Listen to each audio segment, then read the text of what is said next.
Hi, this is John with WTI, and we get it. We are a fancy man.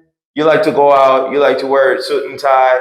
So, this fragrance from Armani, the Armani Code, the EDT, has been great. I've loved it, and I've received tons of compliments because this is an elegant, a little bit darker, night type of special occasions fragrance because it's could be citrusy at first, but it hits you with a great dry down that is sober and it's really elegant.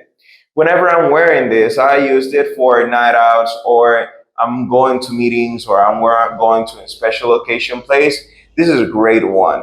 This has a lot of good notes because it has in the dry down a little bit woody, and that woody feeling is what really gives all the compliments. So this is a fragrance for a little bit older environments.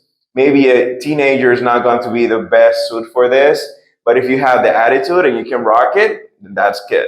So the greatness of this fragrance is because everybody like it is a really mass appealing, and it's really hard not to get compliments with this one. So this was John with WTI, and that's my